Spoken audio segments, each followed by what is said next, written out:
अस्सलाम वालेकुम। मेरा नाम है दानिश मकसूद और आप देख रहे हैं मेरा YouTube channel Dawn News editorials.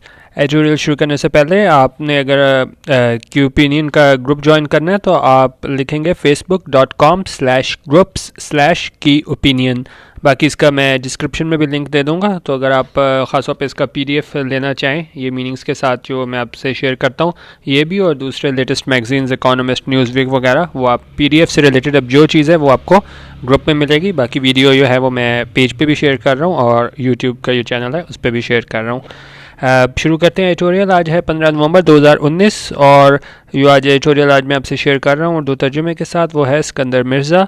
और थोड़ा इसका बैकग्राउंड अगर मैं आपको बताऊँ तो इसमें यह है कि राइटर कह रहे हैं कि जो हमारे डिक्टेटर्स ने जो नाकाबिल तलाफ़ी नुकसान पहुँचाया हमारा, जो भी आप कह सकते हैं सियासी ढांचा, तो उससे अभी तक जो है वो हम संभल नहीं सके हैं। तो उसमें उन्होंने एग्जांपल देके भी बताया कि ये रवायत रखी गई थी पाकिस्तान के पहले मार्शल लॉ एडमिनिस्ट्रेटर, और वहाँ से लेके उसके बाद ज़ियाउल हक और फिर हमारे पास मुशर्रफ की बात करें तो उस हवाले से ये एडिटोरियल है। स्टार्ट करते हैं। इनका हाफ अ सेंचुरी अगो और नवंबर 13 टू बी एग्जैक्ट, उन्हें का तकरीबन कितने हाफ अ सेंचुरी हो गए 50 साल, उन्होंने कहा 50 साल पहले और नवंबर 13 टू बी एग्जैक्ट, अगर हम एग्जैक्ट बात करें तो 13 नवंबर को क्या हुआ था पाकिस्तान की 50 साल पहले 13 नवंबर को Pakistan first elected head of state Iskander Mirza died in London. उन्होंने कहा पाकिस्तान के पहले जो इलेक्टेड हेड ऑफ स्टेट थे, प्रेसिडेंट थे, कौन थे? इस्कंदर मिर्ज़ा। उनका इंतकाल हुआ कहाँ? लंदन में।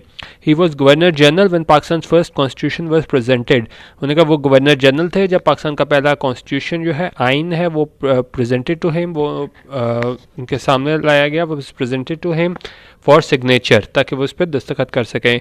मिर्ज़ा इंसिस्टेड, मिर्ज़ा ने क्या किया, इस बात पे जोर दिया, इसरार किया, ही वुडंट साइन, कि वो इस पर दस्तखत नहीं करेंगे, वो इस पर दस्तखत नहीं करेंगे अनलेस, जब तक he was to be head of state, जब तक उसे हेड ऑफ स्टेट नहीं बना दिया जाता। हिज विश वॉज ग्रांटेड, और उसकी ख्वाहिश पूरी कर दी गई। Those were days when man practicing the art of politics were gentleman politicians. उन्होंने कहा ये वो दिन थे जो लोग पॉलिटिक्स कर रहे थे वो जेंटलमैन सियासतदान थे। फॉर दोज लूजिंग पावर और their families were not murdered और made to rot in prison. उन्होंने कहा वो जो पावर लूज़ करते थे तो उनको क्या कत्ल नहीं किया जाता था और ना ही उन्हें जेल में डाला जाता था। आगे कह रहे हैं at a personal level Mirza was a thorough soft spoken gentleman. उनका पर्सनल लेवल पे अगर हम सियासी बात ना करें, पर्सनल लेवल पे बात करें तो वो कैसा शख्स था? उनका वो क्या था? थॉरो सॉफ्ट स्पोकन जेंटलमैन था। But what history would remember him, लेकिन हिस्ट्री उन्हें जो तारीख है वो किस बात पे याद रखेगी? For him for was the unfortunate president. President पहले हम देख लेते हैं क्या होता है। प्रेसिडेंट होता है कोई भी आप एक रिवायत काम कर देते तो बाद में कोई भी बात हो तो वो कहते हैं देखें जी पहले इस तरह हुआ था। तो अब ये प्रेसिडेंट बात करें कि गलत सेट हो गया, क्योंकि देखें बाद में फिर इसी बात को बेस बना के दूसरे डिक्टेटर्स थे भी, उन्होंने भी कहा कि जी पहले भी तो देखें ऐसे हुआ था। तो एक प्रेसिडेंट आप कहते हैं एक मिसाल कायम करना जो बाद में फॉलो की जाए।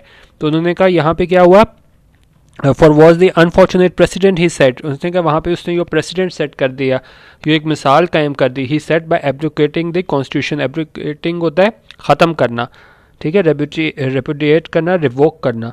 तो उन्होंने कहा जो इसको इन्होंने रिवोक किया कॉन्स्टिट्यूशन को, आइन को, और फिर क्या किया, इम्पोजिंग मार्शल लॉ। ये उन्होंने क्या मिसाइल गलत मिसाल कायम कर दी और बाद में जिसे फॉलो किया गया इम्पोजिंग मार्शल लॉ लगा दिया। And making army chief Ayub Khan the supreme commander of the arm forces. और इसमें उन्होंने क्या किया, अयूब खान को जो है वो सुप्रीम कमांडर बना दिया आर्म फोर्सेज का, and chief martial law administrator, और उन्हें क्या बना दिया, chief martial law administrator. The coup, इसमें जो लफ्ज़ पी होता है वो साइलेंट होता है, इसको हम कू पढ़ते हैं, और कू का मतलब ये होता है sudden वॉलेंट and illegal scissor of power from a government. उनका जब गवर्नमेंट से जो है एक सडन एकदम आप उनसे क्या वो छीन लो, हुकूमत छीन लो, तो वो आए थे सीजर ऑफ पावर, सिमिलर में आए थे ओवरथ्रो, जब आप दूसरे की हुकूमत बिल्कुल गिरा दो। द कू अकर्ड ऑन 7 अक्टूबर 1958। उनका कू कब अकर हुआ, कब वकू पजीर हुआ? 7 अक्टूबर 1958 को। एंड 20 डेज लेटर, और 20 दिन बाद क्या हुआ, Ayub made Mirza go into exile. Ayub ने क्या किया, Mirza go into exile, made Mirza go into exile. Go into exile मतलब होता है जिला वतन करना, इसको मैं कर देता हूँ, एग्जाइल है। The state of being board from one native country. इनका जब आपके अपने मुल्क से ही दरबदर कर दिया जाए, टिपिकली फॉर पॉलिटिकल और प्यूनिटिव रीजंस, और ये पनिशमेंट के तौर पे दिया जाता है आमतौर पे कहाँ, सियासी बुनियादों पे। और यहाँ पे आ रहा है सिमिलर में आया था बैनिशमेंट एक्सपल्जन, तो उन्होंने कहा इसको क्या निकाल दिया गया मुल्क से, exile in to assume all powers himself. क्यों वहाँ उसने निकाल दिया, क्यों वो मुल्क से निकाल दिया, ताकि एज्यूम ऑल पावर्स हिमसेल्फ, ताकि वो तमाम पावर्स जो हैं वो ख़ुद इस्तेमाल कर सके। दिस परवर्स ट्रेडिशन, परवर्स क्या होता है हमारे पास, showing a deliberate and obstinate desire to behave in a way that is unreasonable और अनएक्सेप्टेबल। उन्होंने कहा अनरीजनेबल और अनएक्सेप्टेबल जो थी तरीके से इसको क्या किया, इसको वो कर दिया, ट्रेडिशन ये सेट हो गया। सिमिलर आया था ऑकवर्ड कॉन्ट्रेरी, तो यो भी मतलब इसने किया, the perverse tradition was to haunt Pakistan. उन्होंने कहा ये हॉन्ट किया पाकिस्तान को फॉर डेकेड्स। उन्होंने कहा आने वाले कई सालों तक इसने हॉन्ट किया है ये, क्योंकि प्रेसिडेंट सेट हो गया था जिस तरीके से ये सारी एपिसोड जो हुई थी अनफोल्ड हुई थी उस हवाले से। इवन टुडे उनका इवन अगर हम आज की भी बात करें, it cast its evil shadow on our political structure. उनका हमारे जो सियासी ढांचे है उसके हमें असरात इस पर नज़र आते हैं, इवल शेडोज़, यानी कि वो अभी तक हम लोग नहीं संभल सके हैं। अब आगे बात कर रहे हैं जो भी हमारे डिक्टेटर गुजरे हैं, general Jiya Khan, Ziaul Haq and Pervez Musharraf went on to ape Mirza. उनका इन सब ने क्या किया, एप मिर्ज़ा, उन्होंने इसकी नकल की, मतलब उन्होंने वही किया जो उसने पहले किया था। Except that no one could outdo Zia in prosecuting his political enemies. उनका सिर्फ क्या है, सिर्फ ज़िया के अलावा और कोई नहीं कर सका क्या, इन प्रोसिक्यूटिंग हिज पॉलिटिकल एनिमीज़, यानी उनसे आप जो है आप इंतकाम उनसे ले सको अपने सियासी हरीफों के साथ। And brazenly using religion to perpetuate his power for 11 years. और उन्हें का मज़हब का इस्तेमाल करते हुए ज़ियाउल हक ने क्या किया, 11 साल जो है वो अपनी जो दौर हुकूमत था उसको एक्सटेंड कर लिया। Zia also has the dubious honour of having dissenting journalist whipped. और उन्होंने कहा ज़िया को ये भी क्या है, क्या ज़ियाउल हक ये भी काम करता था कि यो भी डिसेंटिंग जर्नलिस्ट, यानी यो भी से इख्तलाफ करते थे, वेप्ट, उन्हें कोड़े मारे जाते थे। His information minister being a member of a religious party, और उसका जो इंफॉर्मेशन मिनिस्टर था वो क्या था, member of a religious party. Mirza wanted, अब वो वापस वहीं पे जा रहे हैं कि Mirza wanted to return to Pakistan, उनका वो पाकिस्तान आना चाहते थे बट वाज डिनाइड परमिशन, लेकिन उन्हें इस बात की इजाज़त नहीं दी गई। He was later laid to rest in Mashhad, और बाद में उसे कहाँ दफना दिया गया, मशहद में दफना दिया गया। There are many lessons we can learn from the first bout of martial law. उन्होंने कहा हम पहले मार्शल लॉ से काफ़ी सबक हासिल कर सकते हैं। Stability created by dictator is ephemeral. Ephemeral क्या होता है, lasting for a very short time, बड़े थोड़े अरसे के लिए हो। सिमिलर हमारे पास आता है ट्रांजिटरी, ट्रांजेंट। तो उन्होंने कहा जो स्टेबिलिटी क्रिएट की जाती है डिक्टेटर की जानिब से वो बड़ी थोड़ी देर के लिए होते हैं। For Ayub's rules come to popular agitation, और फॉर स्कम टू ये हो जाता है पॉपुलर एजिटेशन। स्कम टू हम देख लेते हैं कि fail to resist pressure, temptation और सम अदर नेगेटिव फोर्स। उन्होंने कहा यहाँ से क्या हुआ था कि जब पॉपुलर एजिटेशन लोगों की जानिब से एहतजाज किया गया था तो इसकी हुकूमत जो है वो क्या ख़त्म हो गई थी। सिमिलरली दी कॉन्स्टिट्यूशनल नॉस्ट्रम्स बाय, नॉस्ट्रम्स होता है, ये मैंने यहाँ पे लिखा हुआ है, नॉस्ट्रम्स का मतलब होता है स्कीम और remedy for bringing about some social और पॉलिटिकल रिफॉर्म और इम्प्रूवमेंट। सिमिलर में आया था हमारे पास remedy, cure.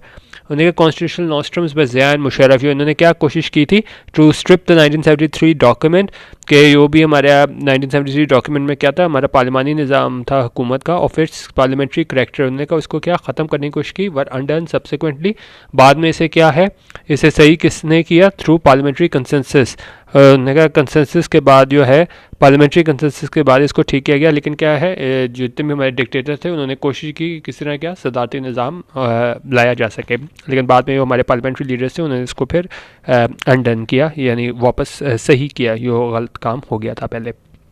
Direct military rule और इट्स अनसीन बट उबिक्विशियस प्रेजेंस। उन्होंने कहा डायरेक्ट मिलिट्री रूल उबिक्विशियस क्या होता है, जो present appearing or found everywhere. His ubiquitous influence was felt by all the family. Similar में आता है ओमनी प्रेजेंट एवर प्रेजेंट। उन्होंने कहा डायरेक्ट मिलिट्री रूल जो है इसकी जो प्रेजेंस है has done incalculable damage. Incalculable होता है जिसको आप तखमीना उसका लगा कैलकुलेट ना कर सको, तखमीना ना लगा सको ये कितना नुकसान हुआ है। उन्होंने कहा ये मिलिट्री रूल था, इसकी वजह से क्या है हमें इनकैलकुलेबल डैमेज हुआ है to the country, fail to strengthen state institutions. और बता रहा है कि क्या हुआ इस मार्शल लॉ की वजह से और जो जितने भी हमारे पास ये मिलिट्री रूल होता है उससे क्या हुआ है कि हमारे जो इदारे हैं वो मजबूत नहीं हो सके। Led to the rise of fissiparous tendencies. Fissiparous क्या होता है हमारे पास, inclined to cause or undergo division into separate parts or groups is the vociferous tendencies innate in tribalism। तो ये कह रहा है कि क्या हुआ है राइज ऑफ फिसिपरस, यानी कि काफ़ी आपने देखा ग्रुप्स में लोग बदल गए, एक जो कौमियत थी वो ख़त्म हो गई यहाँ पे, क्योंकि ज़ाहिर है मज़हब के नाम पे भी लड़ाया गया, दूसरी वजूहात की वजह से भी। तो यहाँ पे क्या है अब डिवीज़न हो गई काफ़ी हमारे इलाकों की बेस पे, रिलीजन की बुनियाद पे और कौमियत की बुनियाद पे, ज़बान की बुनियाद पे। तो यहाँ पे हम हो गया। और वीकेंड पाकिस्तान रूट्स कमज़ोर होने का मतलब होता है बिल्कुल जड़ खोखला हो जाए तो आप बिल्कुल फल फूल नहीं सकते। तो यही उन्होंने कहा कि जो हमारे पास डिक्टेटरशिप है उसकी वजह से क्या है हमारे इदारे कमज़ोर हो गए, हमारे जो है ग्रुप बंदियाँ हो गई हमारे पास, और क्या हो गया हमारी बिल्कुल जड़ें खोखली हो गई और बिल्कुल हमारा जो सियासी ढांचा था वो बिल्कुल ही फल फूल ना सका।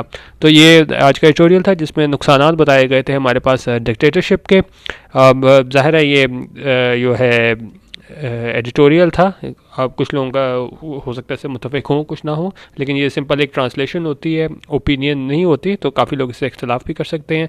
तो बाकी आज का एडिटोरियल था। इसके अलावा जो ग्रुप का लिंक है और जो PDF का लिंक है वो मैं आपको इसकी वीडियो की डिस्क्रिप्शन में दे रहा हूँ, तो वो आप चेक कर लीजिएगा। और ग्रुप भी ज्वाइन अगर करना चाहें, अगर मैगजीन्स वगैरह पढ़ने हैं तो वो भी ज्वाइन कर सकते हैं। वीडियो देखने का बहुत शुक्रिया। अल्लाह हाफिज़ और पाकिस्तान जिंदाबाद।